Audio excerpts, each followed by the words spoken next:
Have you ever looked in the mirror and felt the reflection was missing something? Of course, you're not ugly. You're just quieter than you used to be. You're still composed, you're still capable, but you don't see the spark that used to be there. You don't see the version of you that used to feel magnetic, feminine, and intentional. Your wardrobe is functional now. You tell yourself it's no big deal, that you're past the dress up phase, that your resume speaks louder than your wardrobe, and that your man, he already chose you.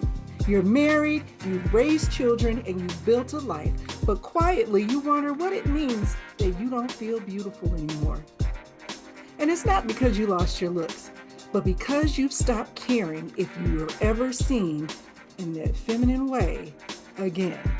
It's not an appearance shift, it's an emotional one. And today we're going to talk about it. I'm Davina Dandridge, author of Brains Baubles, Do What Works for You, creator of the Emotional Sophistication Map and the Self Gut Check Method. And this is Brains Baubles Live, where high functioning women learn to think clearly, lead emotionally, and stop curating for everyone else's experience while losing sight of their own. But let me be clear, I'm not a therapist. I'm not here to tell you what to wear either. I'm a woman who has lived this and come out on the other side with real frameworks, rooted in emotional strategy, not surface performance. Today, we're talking about the emotional weight behind the way you present yourself and why dressing down isn't always about comfort. Sometimes it's about quiet emotional resignation. If you've ever reached a certain point in your life, you may have stopped trying to look the part because now you're living the part. You've earned degrees, you've raised children, you've built teams, bought homes, you've learned to be taken seriously in rooms where you used to be overlooked. You've put in the hours and you've paid your dues. And somewhere along the way, you started telling yourself, I don't have time for that. I'm talking about dressing up. And then you say, people need to respect my work, not my wardrobe. Or my husband knows what I look like and I don't need to prove anything anymore. I'm not dressing for anyone but myself. And you think a good moisturizer, an eyeliner, and lip gloss are enough, but quietly, without saying it out loud, you're also thinking, I don't feel put together anymore. I don't feel attractive in anything that I own. I want to look like I still care, but I'm too tired to try. This isn't about being trendy. It's about emotional sophistication because when your appearance becomes an afterthought, it's usually a sign that you have become an afterthought to yourself. Let's bring in two truths, one from data and research and one from the word. A Harvard study found that people form impressions of your competence within 100 milliseconds. More than 80% of that impression is based on your appearance. While humans are intelligent beings, we are still visual creatures. And before people experience your kindness, your brilliance, your faith, they experience your presence. Proverbs 31. You've probably heard this before. She's the blueprint, this woman that is described in this verse, for excellence in entrepreneurial faith. But verse 22 says something that modern women tend to skip over. And if you are this person who no longer cares about her looks, but cares about the word of God, you've missed this point. And it's something that we should recognize. It says, she is clothed in fine linen and purple. Listen, she's not vain. She understood that the alignment between who she was had to be presented in her appearance. Her image wasn't the performance, it was the presentation of purpose. There's a moment I remember vividly. I was in the middle of a life transition, a career pressure transition. I had family dynamics, I had decisions to make leadership wise. I was waking up early, I was working late, I was getting through the day on emotional autopilot. And I caught my reflection in the mirror. and I wasn't dressed properly. I didn't even have on earrings, and my edges, they weren't even brushed. Something about the look on my face said that I just wasn't there anymore. I wasn't there for that. I was just gone when it came to my appearance.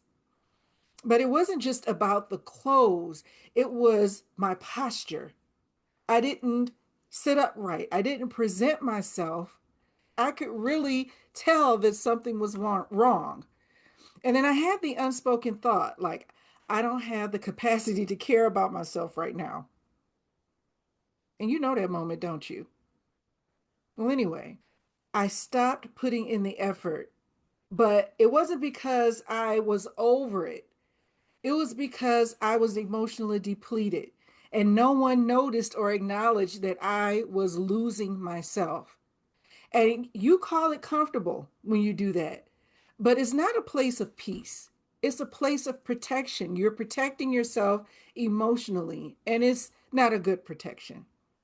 In Brains and Baubles, I talk about the difference between emotional poise and emotional suppression. Sometimes we use polish as performance, but other times it's protection. When your emotional boundaries are shaky, you compensate with visual ones. You hide in simplicity. You wear neutrals. You wear ballet flats, no makeups. I mean, you say simplifying, but what you're really doing is saying, please don't look too closely. I'm holding it all together, but only by a thread. And that's not emotional maturity. That's quiet burnout. And here's the part that nobody talks about. If your presence doesn't reflect your power, you'll stop feeling like you have any. Now, let's talk about marriage. If you're in a long term relationship, you may have stopped trying in how you show up with your appearance. I mean, you've been through ups and downs, illness, parenthood, life changes. You've earned the right to be comfortable in the relationship. But listen to me carefully. Your husband may not be saying anything, but he sees it. The shift in your effort, the absence of that flair, the way you moved around the house as if being beautiful is no longer necessary. And this isn't about him, it's about you because you stop expressing yourself visually. Eventually, you stop expressing yourself emotionally and physically. And this is not about being someone else, but it's about returning to yourself. Here's what I want you to do: choose one day this week. Put an intentional outfit together. And you're not doing this for work. You're not doing this to show your kids. You're not even doing it for a date night. You're doing it just for your future self. The version of you who walks with emotional peace, who feels good in her skin, who hasn't stopped caring about how she looks, who hasn't stopped being or becoming that woman that she wants to be. So stand in front of the mirror and ask yourself, what part of me have I stopped giving attention to because I've convinced myself that survival was more important than my visibility? You don't have to throw out your whole closet. You just have to stop hiding in your emotional one. If this resonated with you, like, comment, and subscribe. Tell me in the comments, what do you want your appearance to say about the life you're building?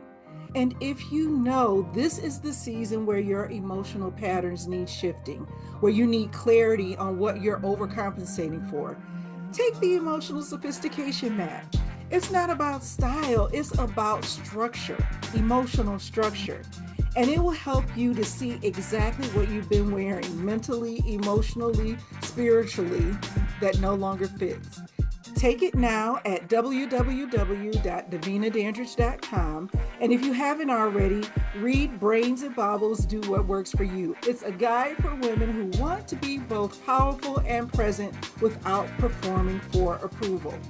Because you don't need to look like anyone else. You just need to look like yourself, the version who still believes in more. And it's time to start dressing like her again.